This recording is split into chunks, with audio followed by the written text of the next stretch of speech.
विराट नगर एक ऐसा राज्य था जहां मेहनत करने के बाद भी भरपेट खाना नसीब नहीं होता था। इसी विराट नगर में रहता था भीमा। उसके जीवन का एक ही सहारा था, उसका बेटा केशव, जो अपनी माँ की मौत के बाद पिता की गोद में ही बड़ा हुआ था। माँ के न रहने के बाद भीमा ने प्रण लिया था कि वह दूसरी शादी नहीं करेगा। साल बीतते गए, गरीबी जस की तस, पर केशव बड़ा होकर पिता का सच्चा साथी बन गया।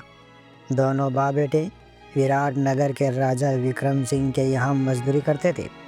सुबह से शाम तक जान तोड़ मेहनत करने के बाद राजा उन्हें रोज़ केवल 2 किलो अनाज देता था। इतने कम अनाज में 2 लोगों का गुजारा नहीं हो पाता था। भूख ने दोनों की हड्डियां गला कर रख दी थी। इसी भूख और मजबूरी के बीच एक शाम केशव ने हिम्मत करके कहा, पिताजी, हमें राजा की नौकरी छोड़ देनी चाहिए। भीमा उसे ऐसे देखता है जैसे किसी बच्चे ने 7 आसमानों की बात कह दी हो।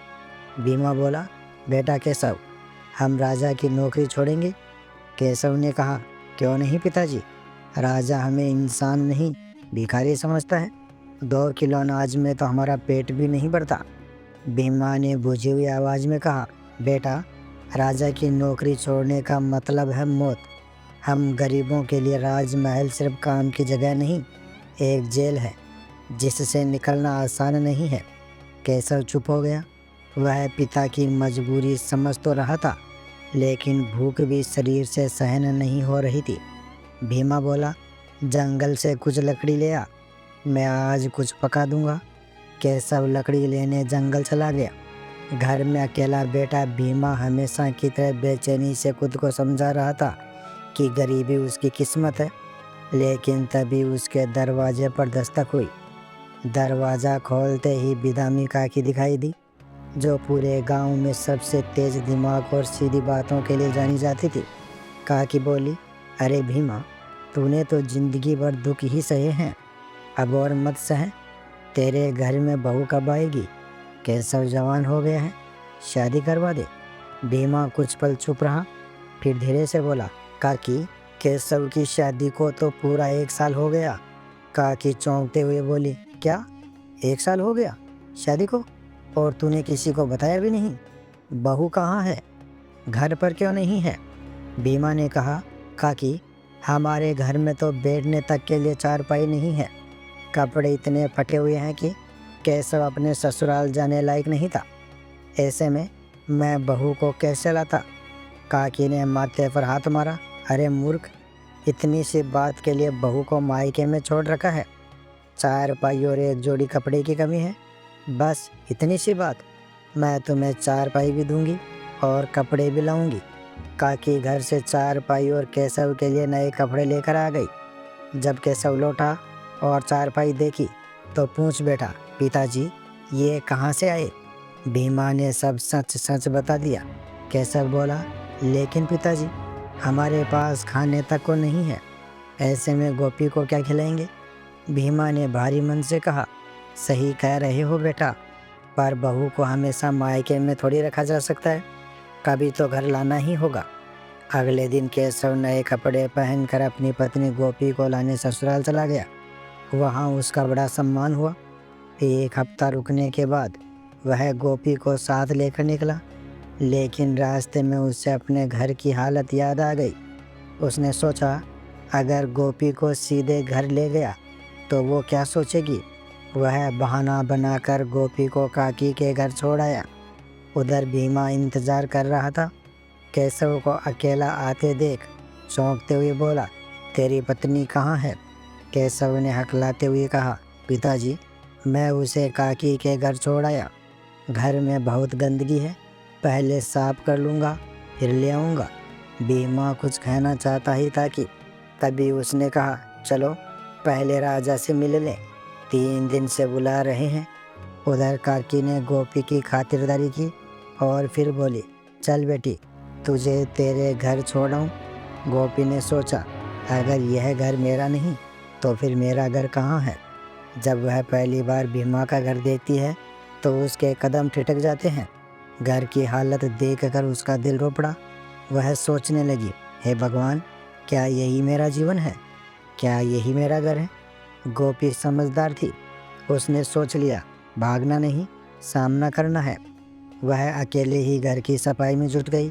थोड़ी ही देर में घर चमकने लगा। सामान करीने से लग गया, कपड़े धुल गए, धूल उड़ गई, हवा तक ताज़ी लगने लगी। रात होने को थी। वह चारपाई पर बैठी केशव और भीमा का इंतज़ार करने लगी। डर के साए दीवारों पर नाच रहे थे। इतना बड़ा घर और वह अकेली, लेकिन भीतर एक हिम्मत भी थी। तभी दरवाज़ा खुला। दोनों बाप बेटे घर आए। घर का बदला हुआ नक्शा देखकर दोनों की आंखें चमक उठी। भीमा ने तो अपनी आंखों पर हाथ फेर कर 2 बार देखा। कैसा बोला, गोपी, यह घर तूने किया? गोपी ने बस मुस्कुरा दिया। फिर उसने अनाज पकाने के लिए थैला उठाया। 2 किलो अनाज, 3 लोगों के लिए। वह दंग रह गई। गोपी ने पूछा, इतना कम अनाज और कहाँ है? तभी केशव ने पूरी गरीबी की हकीकत बयां कर दी। गोपी सुनती रही, फिर धीमे पर दृढ़ स्वर में बोली, कल राजा से अनाज बढ़ाने की बात करिए। भीमा डर गया। बेटी, राजा सुन लेगा तो जीभ कटवा देगा। गोपी बोली, आप चोरी नहीं कर रहे, झूठ नहीं बोल रहे, अपना हक मांग रहे हैं, डरना नहीं है। अगले दिन दोनों राजा के पास गए। भारी मन से भीमा ने कहा, महाराज, 2 किलो अनाज में हमारा गुजारा नहीं होता। राजा ने हैरानी से देखा, पहले क्यों नहीं बताया? आज से तुम्हारा अनाज 6 किलो होगा और बाकी मजदूरों का भी बढ़ा दिया जाए। दोनों बाप बेटे खुशी से रो पड़े। घर लौटे तो गोपी ने तुरंत समझ लिया कि अनाज बढ़ गया है। उसने चुपचाप योजना बनाई। वह हर रोज़ आधा अनाज बचाती और आधा पकाती। कुछ ही महीनों में गोपी ने काफ़ी अनाज जमा कर लिया। दोस्तों, अब कहानी मोड़ लेने वाली थी। गोपी बोली, अब आप लोग राजा की यहाँ मजदूरी नहीं करेंगे, दुकान खोलेंगे। गोपी की बचत के सहारे दोनों ने अनाज की दुकान खोली। कुछ ही हफ्तों में दुकान इतनी चल पड़ी कि लाइन लगने लगी। घर में सामान आने लगा, भूख मिटने लगी। इसी बीच एक दिन गोपी को घर के बाहर सोने का हार मिला। जब राजा ने नगर में घोषणा करवाई कि रानी का हार चोरी हो गया है, तो गोपी चुप रही। उसने हार छुपा कर रखा। फिर पूरी पहचान होने पर वह हार भीमा को देकर बोली, इसे राजा को लौटा दीजिए। भीमा हार लेकर गया। राजा खुश हो गया और बोला, मांगो जो मांगना है। भीमा ने कहा, महाराज, बस थोड़ी ज़मीन दे दीजिए। राजा ने 5 बीघा ज़मीन दे दी। अब भीमा खेत में मेहनत करने लगा। केशव दुकान संभालने लगा। घर में सुख आने लगे, गरीबी हटने लगी, किस्मत चमक उठी। लेकिन किस्मत जब मुस्कुराती है तो कुछ परछाइयाँ भी साथ खड़ी हुई मिलती है। उसी परछाई ने विराट नगर में धीरे धीरे पांव पसारना शुरू कर दिया था। जिस चील ने रानी का हार उठाया था, वह साधारण चील नहीं थी। गांव में अफवाह फैल चुकी थी कि वह चील कई महीनों से जंगल के पास दिखती थी, पर किसी के सामने आते ही गायब हो जाती थी। कुछ लोग कहते, ये चील नहीं, किसी आत्मा का वास है। इस चील के पंखों से अजीब सी नीले रंग की रोशनी झरती है। गोपी ने भी सुना, लेकिन उसने इन बातों पर ज़्यादा ध्यान नहीं दिया। उसका ध्यान परिवार को आगे बढ़ाने पर था। अब वे गरीब नहीं रहे थे, पर अमीर भी नहीं थे। अभी रास्ता लंबा था, लेकिन मुश्किलें अकेले नहीं आती। एक शाम भीमा खेत से घर आ रहा था। सूर्य अस्त हो रहा था। अंधेरा धीरे धीरे फैल रहा था। झाड़ियों के पास उसे लगा जैसे कोई उसे देख रहा है। पहले तो उसने अनसुना किया, लेकिन अचानक झाड़ियों से सरसराहट हुई। भीमा रुक गया। दिल की धड़कन बढ़ गई। उसने आवाज़ लगाई, कौन है वहाँ? कोई जवाब नहीं। कुछ देर बाद उसे लगा कि शायद कोई जानवर होगा। वह घर लौट आया, लेकिन भीमा का मन बेचैन था। केशव ने पूछा, पिताजी, कुछ हुआ है क्या? भीमा ने टाल दिया, नहीं, कुछ नहीं, थक गया हूँ। पर रात को नींद नहीं आई। उसे बार बार वही आभास हो रहा था, जैसे कोई छाया उसका पीछा कर रही हो। दूसरी ओर बाजार में केशव की दुकान दिन ब दिन मशहूर होती जा रही थी। लोग कहते, गोपी की समझदारी ने घर की किस्मत पलट दी। इतनी सफाई, इतना माप-तोल, ऐसी दुकान पूरे बाजार में नहीं। लेकिन जहाँ तरक्की होती है वहाँ जलन भी जन्म लेती है। बाजार में 2 दुकानदार, धीरज और बालकिशन, पिछले 15 साल से अनाज बेच रहे थे। जब से केशव की दुकान चली थी उनकी बिक्री आधी हो गई थी। धीरज दांत किटकिटाता, ये नए लोग आकर हमारी रोजी छीन रहे हैं। बालकिशन बोला, कुछ तो करना पड़ेगा, यूं कैसे चलने देंगे इनकी दुकान। धीरे धीरे नफरत बढ़ने लगी और यह नफरत जल्द ही एक षड्यंत्र का रूप लेने वाली थी। इधर महल में भी परेशानी थी। रानी का हार मिल गया था, लेकिन उस चील के बारे में ज्योतिष लगातार चेतावनी दे रहा था। महाराज, जिस चील ने हार लिया था वह साधारण चील नहीं, उसका संबंध कालखंड से है। उसका दिखना विराट नगर के लिए शुभ नहीं है। राजा के माथे पर चिंता की लकीरें थी। उन्होंने मंत्री को आदेश दिया, जिस आदमी ने हार लौटाया था उस भीमा पर नज़र रखो, शायद उसी के माध्यम से कोई रहस्य खुल सके। अब बिना बताए 2 सिपाही दूर से भीमा के खेत और केशव की दुकान पर नज़र रखने लगे, पर उन्हें कुछ संदेहास्पद नहीं मिला। लेकिन एक रात दोनों सिपाहियों ने जंगल की तरफ कुछ अजीब होते देखा। जंगल साए साए कर रहा था। सिपाही पेड़ के पीछे छुपे हुए थे। उन्होंने सुना, दूर किसी पुराने खोखले पेड़ से अजीब सी ध्वनि आ रही थी, जैसे कोई भारी चीज़ अंदर टकरा रही हो। एक सिपाही ने कहा, यह आवाज़ इंसानी नहीं है। तभी ऊपर से नीली रोशनी की एक लकीर उतरती दिखी। वही चील, उसके पंखों से नीली चमक निकल रही थी। वह सीधे खोखले पेड़ के पास जाकर बैठी और अचानक पेड़ हिलने लगा। सिपाहियों की रूह कांप गई। वे डर कर महल लौटे और राजा को सब बताया। राजा ने तुरंत आदेश दिया, सुबह होते ही जंगल का दरवाज़ा सील कर दो, कोई अंदर न जाए। पर समस्या यह थी, भीमा का खेत जंगल से सटा हुआ था और सुबह होते ही उसके खेत में एक अनहोनी होने वाली थी। अगले दिन भीमा खेत पहुंचा तो देखते ही उसका दिल उछल गया। उसके खेत के बीचों बीच अजीब गोल निशान बने हुए थे, जैसे किसी विशाल वस्तु ने रात में वहां उतर कर घूम कर उड़ान भरी हो। मिट्टी जली हुई थी, चारों तरफ राख जैसी परत जमी हुई थी।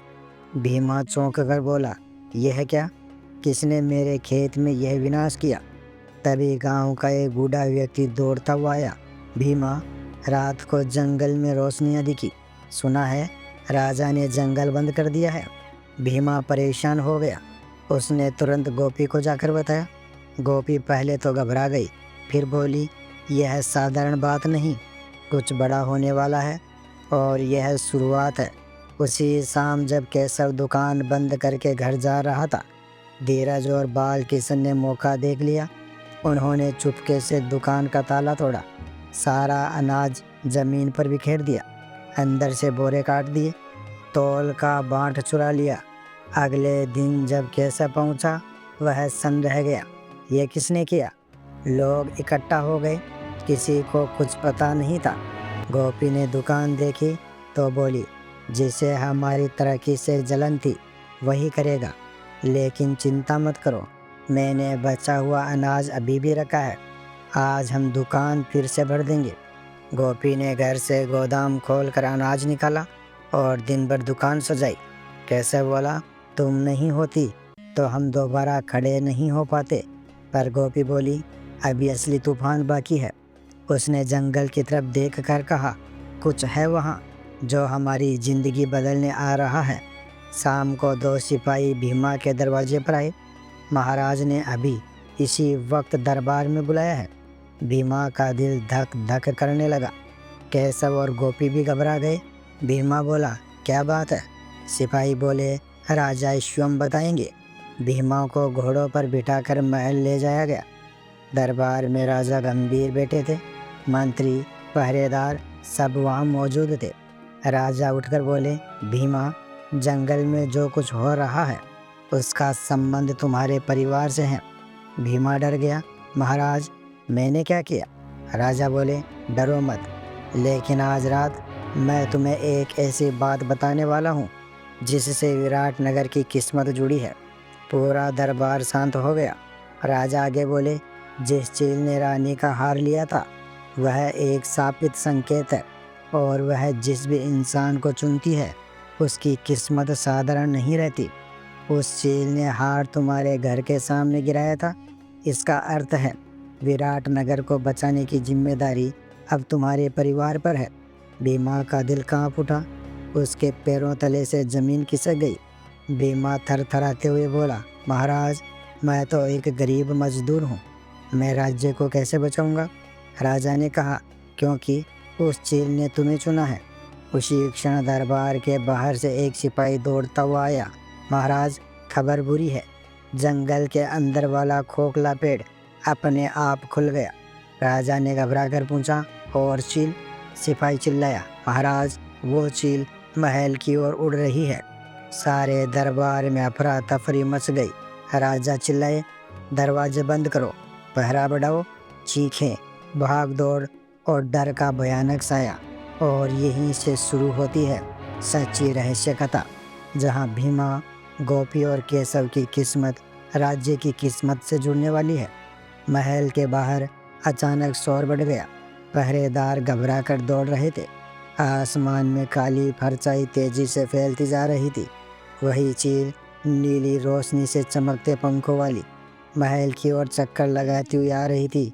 भीमा, जो अभी अभी सन्न होकर खड़ा था, अब डर और आश्चर्य के बीच जम चुका था। राजा ने तलवार निकालते हुए कहा, यह साधारण पक्षी नहीं, यह विराट नगर का पुराना सांप है। भीमा ने अचानक पूछा, लेकिन महाराज, यह चील हमारे परिवार को क्यों देख रही है? क्यों मेरा नाम इन सब में आ गया? राजा ने गंभीर स्वर में कहा, क्योंकि तुम्हारे पुरखों ने कभी इस राज्य की रक्षा की थी। जिस खोखले पेड़ को तुम जंगल में साधारण समझते हो, वहीं वह पुराना रक्षक चक्र बंद किया गया था, और अब वह फिर खुल रहा है। भीमा हक्का बक्का, मैं समझा नहीं महाराज। राजा कुछ कह पाते उससे पहले एक तेज चीख जैसी आवाज़ हुई। महल की छत पर नीली आग से चमक उठी। चील ने अपने पंखों से एक ऐसी ध्वनि छोड़ी जिससे नीचे खड़े कई सैनिक चक्कर खाकर गिर पड़े। दरबार का दरवाज़ा जोर से हिल गया। मंत्री चिल्लाए, महाराज, यह दरवाज़ा तोड़ देगी। राजा गरजे, धनुर्धारी तैयार हो जाओ। लेकिन यहीं पर चमत्कार हुआ। जब सैनिकों ने तीर चलाए, तीर चील के पास पहुंचते ही हवा में राख बनते गए। भीमा ने यह देखा तो उसके शरीर में कंपन दौड़ गया। चील कोई साधारण जीव नहीं थी, वह किसी और शक्ति से नियंत्रित हो रही थी। इधर महल में अफरा तफरी थी, उधर जंगल के पास रहने वाले लोग कह रहे थे, कल रात उस पेड़ से रोशनी निकली थी, हमने देखा, पेड़ खुद हिल रहा था, कोई शक्ति जाग चुकी है। एक बूढ़ी अम्मा बोली, यह वही पेड़ है जहाँ 100 साल पहले राजा वीरभद्र ने एक दुष्ट तांत्रिक को बंद किया था। तांत्रिक ने मरते समय कहा था, जिस दिन मेरा रक्षक पक्षी जागेगा उस दिन विराट नगर में अंधेरा फैलेगा। लोगों को डर लगने लगा। उस दुष्ट तांत्रिक का नाम था वैरागीनाथ। वह असीम तंत्र शक्तियों का धनी था, और कहा जाता था कि वह चील के रूप में अपनी शक्ति छिपा कर गया था। अब चील महल के अंदर दाखिल हो चुकी थी। उसकी आंखें नीली आग की तरह चमक रही थी। वह सीधा दरबार के बीच उतरी। सारे सैनिक डर कर पीछे हट गए। कुछ के हाथ से तलवार गिर गई। चील ने अपनी चोंच जमीन पर चलाई, और अचानक फर्श पर एक पुराना चिन्ह उभर आया, एक त्रिकोण जिसके बीचों बीच 3 बिंदु। राजा यह चिन्ह देखते ही दहशत में बोला, यह तो वैरागीनाथ का तांत्रिक चिन्ह है। भीमा डर कर पीछे हट गया। चील धीरे धीरे भीमा की ओर बढ़ने लगी। मंत्री चिल्लाए, महाराज, यह उसी को ढूंढ रही है। राजा भी चौंक गए, लेकिन क्यों? भीमा एक कदम पीछे हटा, चील 2 कदम आगे। उसी समय एक तेज भयानक आवाज़ महल की दीवारों में गूंज उठी, जैसे कोई अदृश्य शक्ति चिल्ला रही हो, वह जो मेरा ऋण उठाएगा उसी के वंश से द्वार खुलेगा। भीमा कांप गया, उसकी सांसें तेज हो गई। तभी महल के बाहर हलचल हुई। सिपाहियों के बीच से रास्ता बनाती हुई गोपी अंदर आई। भीमा चिल्लाया, गोपी यहाँ मत आओ। लेकिन गोपी की आंखों में डर कम, चिंता ज़्यादा थी।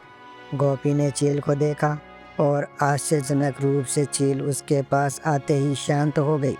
सब चौंक गए। राजा बोले, यह क्या? यह चील इस स्त्री को देखकर क्यों शांत है? गोपी धीरे से बोली, महाराज, यह चील हमला नहीं कर रही, यह किसी चीज़ के लिए चेतावनी दे रही है। भीमा बोला, तुम्हें कैसे पता? गोपी बोली, क्योंकि यह मेरे सपनों में 3 दिनों से आ रही थी। दरबार में सन्नाटा, राजा स्तब्ध। सपनों में यह चील? गोपी ने कहा, हर रात यह चील मुझे एक ही बात बता रही थी, जंगल का द्वार खुल चुका है और यह भी कि वह जो बंद था वह वापस लौटने वाला है। भीमा का चेहरा पीला पड़ गया। राजा की आवाज़ काँप गई, क्या वैरागीनाथ वापस आने वाला है? गोपी ने धीमे स्वर में कहा, हाँ महाराज, और उसे रोकने वाली शक्ति हमारे घर में है। सबकी आंखें भीमा की ओर। भीमा घबरा कर बोला, लेकिन मैं तो साधारण किसान हूँ। गोपी ने उसकी ओर देख कर कहा, किसान हो, लेकिन तुम्हारी रगों में राज्य के पुराने रक्षक वंश का खून बह रहा है। गोपी ने पहली बार बताया, हमारे पुरखे राजा वीरभद्र के समय राज्य की रक्षा करने वाले अग्रसर वंश में थे। उनका काम था तांत्रिक शक्तियों को रोकना और जो दुष्ट हो जाए उसे बंद करना। वैरागीनाथ को बंद करने वालों में हमारे पूर्वज भी थे। राजा के होश उड़ गए। उन्होंने कहा, इसका मतलब भीमा, तुम उसी वंश के आखिरी जीवित वंशज हो। भीमा को सब चक्कर जैसा लगने लगा। इसका मतलब वैरागीनाथ का बदला मेरे परिवार से? गोपी बोली, नहीं, उसका बदला नहीं, उसका द्वार तुमसे खोला जाएगा। उसकी शक्ति तुम्हें ढूंढ रही है। चील फिर फर्श पर उतरी और पंख फैलाकर एक निशान बनाया। यह त्रिकोण वैरागीनाथ की वापसी का संकेत था। राजा ने तुरंत आदेश दिया, महल बंद करो, सारे गांव में संदेश भेजो, कोई जंगल के पास न जाए। लेकिन संदेश पहुंचता उससे पहले ही जंगल से तेज गर्जना की आवाज़ आई। धरती हिली, आसमान में काली रेखा फैल गई और जंगल के खोखले पेड़ से भयंकर धुआं निकलने लगा। भीमा ने देखा और समझ गया। गोपी ने भीमा का हाथ पकड़ा, तैयार रहना, यह लड़ाई सरल नहीं होगी और इसकी चाबी केशव के पास है। भीमा चौंक उठा, केशव, मेरा बेटा? गोपी ने कहा, हाँ, अब अगला निशाना वही होगा। जंगल की ओर से उठ रहे काले धुएं ने पूरे विराट नगर को घेर लिया। लोग अपने घरों में बंद हो गए। पंछी उड़ते उड़ते अचानक गिर रहे थे। जानवर भागते हुए गांव से बाहर निकल रहे थे। यह कोई सामान्य घटना नहीं थी। तांत्रिक वैरागीनाथ लौट रहा था, लेकिन भीमा और उसका परिवार, उनके लिए यह सिर्फ डर नहीं था, यह नियति की चुनौती थी। गोपी अचानक चिल्लाई, केशव कहाँ है? वह दुकान पर गया था। भीमा का दिल बैठ गया। तुरंत 4-5 सिपाही भेजे गए। जब वे दुकान पहुँचे तो दुकान का दरवाज़ा खुला था, लेकिन अंदर कोई नहीं था। फर्श पर केवल एक चीज़ पड़ी थी, 3 बिंदुओं वाला त्रिकोण चिन्ह, राख में बना हुआ। गोपी ने उसे देखते ही कहा, वह उसे ले गया है। वैरागीनाथ ने केशव को उठा लिया है। भीमा जमीन पर घुटनों के बल बैठ गया। हमारे बेटे को क्यों उठा लिया? गोपी कठोर स्वर में बोली, क्योंकि वही चाबी है। अग्रसर वंश में सबसे बड़ी शक्ति एक पीढ़ी छोड़कर आती है और अब वह शक्ति केशव में है। भीमा सन्न हो गया।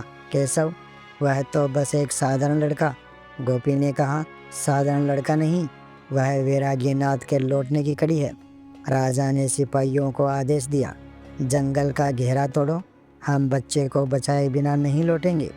भैया वह रात थी, काली हवा, उड़ती राख, टूटते पेड़ और जंगल के बीच वही खोखला पेड़ अब पूरी तरह खुल चुका था। उसके तने में एक बड़ा दरवाज़ा सा दिखाई दे रहा था, काले धुएं से भरा हुआ। भीमा, गोपी, राजा और कुछ बहादुर सैनिक हाथ में मसाल लिए जंगल में घुसे। भीमा का दिल धड़क रहा था। केशव बेटा, मैं आ रहा हूँ। पेड़ के अंदर एक लंबा घुमावदार रास्ता था, जैसे धरती के भीतर उतर रहे हों। रास्ते की दीवारों पर पुराने मंत्रों की आकृतियाँ थी, कुछ टूटी कुछ जली हुई, लेकिन सभी में एक अजीब ऊर्जा थी। नीचे उतरते उतरते एक विशाल गुफा जैसी जगह खुली। बीच में एक पत्थर का चौकोर मंत्र, उस पर बंधा हुआ केशव, और उसके चारों ओर काला धुआं घूमता हुआ जैसे जिंदा सांप हो। ऊपर एक चट्टान पर बैठा था वैरागीनाथ का आत्मिक स्वरूप, लंबे सफ़ेद बाल, काली आंखें, हवा में उड़ती दाढ़ी और नीली ज्वाला से बनी चील उसके कंधे पर विराजमान। केशव हिल भी नहीं पा रहा था। भीमा चीख उठा, मेरे बच्चे को छोड़ दे राक्षस। वैरागीनाथ की आवाज़ गुफा में गूंज उठी, अग्रसर वंश के आखिरी रक्षक, तेरे बेटे की शक्ति से ही मैं मुक्त हो सकता हूँ। गोपी बोली, तू उसे नहीं ले सकता, हम अभी भी रक्षक हैं। वैरागीनाथ हंस पड़ा, तुम्हारे पूर्वज शक्तिशाली थे, पर तुम उनसे कमज़ोर हो चुके हो। तुम्हारा डर मेरी शक्ति है। अचानक धुआं भीमा की ओर झपटा। गोपी ने उसे खींचकर बचाया। राजा चिल्लाए, सब ढाल उठाओ, लेकिन धुआं ढालों को छूते ही उन्हें राख बना देता। वैरागीनाथ ने मंत्र पढ़ा, अग्रसर रक्त का त्याग होगा, तभी मैं पूर्ण रूप में लौटूंगा। भीमा ने तलवार उठाई, अगर मेरे खून की ज़रूरत है तो मेरे बेटे को छोड़ दे। गोपी चिल्लाई, नहीं, यह छल है। वैरागीनाथ मुस्कुराया, मुझे तेरा खून नहीं चाहिए, मुझे तेरे बेटे में छिपी वह चक्र शक्ति चाहिए जो पीढ़ियों से सोई हुई है। भीमा हैरान, चक्र शक्ति? गोपी बोली, हाँ, हमारे वंश की सबसे बड़ी शक्ति, और वही इस राक्षस को रोक सकती है। गोपी आगे बढ़ी और जोर से बोली, वैरागीनाथ, तूने सोचा केवल पुरुष ही रक्षक होते हैं? अग्रसर वंश में स्त्रियां ही शक्ति की वाहक होती है। वैरागीनाथ एक पल को चौंक गया। गोपी ने अपनी कलाई खोली, उसकी नसों में नीली चमक दौड़ने लगी। भीमा आश्चर्य से देख रहा था, राजा भी स्तब्ध थे। गोपी बोली, मेरी शक्ति ही चील को शांत करती थी, इसलिए वह मुझे सपनों में दिखती थी, क्योंकि मैं रक्षक वंश की सच्ची कुंजी हूँ। वैरागीनाथ चीखा, नहीं, तू मेरी योजना को बिगाड़ देगी। उसने काले धुएं को गोपी पर छोड़ा, लेकिन जैसे ही धुआं उसके पास पहुंचा, गोपी की हथेली से नीली रोशनी निकली और धुआं वापस हट गया। भीमा दंग रह गया। गोपी, तुम? गोपी बोली, आपसे मैं कुछ नहीं छुपाऊंगी, आपका साथ ही मेरी शक्ति है। गोपी ने भीमा का हाथ पकड़ा। भीमा की हथेली में रोशनी दौड़ने लगी। दोनों के मिलते ही एक तेज नीला प्रकाश फैला। वैरागीनाथ चिल्लाया, नहीं, ये प्रकाश मुझे जला देगा। भीमा और गोपी ने मिलकर वह नीली शक्ति वैरागीनाथ की ओर भेजी। चील चीखी, धुआं बिखरने लगा, गुफा कांपने लगी। वैरागीनाथ चिल्ला उठा, मैं फिर लौटूंगा, तुम मुझे पूरी तरह रोक नहीं पाओगे। गोपी गर्जी, आज के बाद तू लौट नहीं सकेगा। अग्रसर वंश आज भी जीवित है, हमारे खून में, हमारे विश्वास में और हमारे बच्चे में। नीली किरण वैरागीनाथ पर पड़ी और वह राख में बदलने लगा। उसकी अंतिम चीख गुफा की दीवारों से टकराई और अंत में सन्नाटा। केशव बंधनों से मुक्त हो गया। भीमा ने दौड़कर उसे उठा लिया। बेटा, तू ठीक है? केशव रो पड़ा, पिताजी, मुझे डर लग रहा था। गोपी ने दोनों को गले लगाया। जैसे ही वैरागीनाथ समाप्त हुआ, गुफा हिलने लगी, पेड़ का द्वार बंद होने लगा। राजा चिल्लाए, सब बाहर भागो। भीमा, गोपी और केशव मसालों की रोशनी में भागे। पेड़ का दरवाज़ा बंद होने लगा। आखिरी क्षण में वे बाहर निकल आए और फिर धड़ाम, पेड़ हमेशा के लिए सील हो गया। नीली चील आसमान में दिखाई दी, कुछ देर मंडराई और फिर प्रकाश की एक लहर बनकर आसमान में गायब हो गई। अगले दिन विराट नगर शांत था। काला धुआं गायब हो चुका था। आसमान साफ था। पेड़ और जानवर वापस लौट आए थे। राजा ने भीमा और गोपी को बुलाकर कहा, तुम दोनों ने विराट नगर को बचाया है। अब यह राज्य हमेशा तुम्हारा आभारी रहेगा। उन्होंने घोषणा की, भीमा को विराट नगर का रक्षक सेनापति घोषित किया जाता है। गोपी को राज्य देविका की उपाधि दी जाती है। केशव को भविष्य में राज्य रक्षक दल में सर्वोच्च स्थान मिलेगा। गांव वालों ने खुशियों के नारे लगाए। दुकान फिर से चल पड़ी और 5 बीघा जमीन वाला भीमा अब राज्य का सम्मानित व्यक्ति बन गया।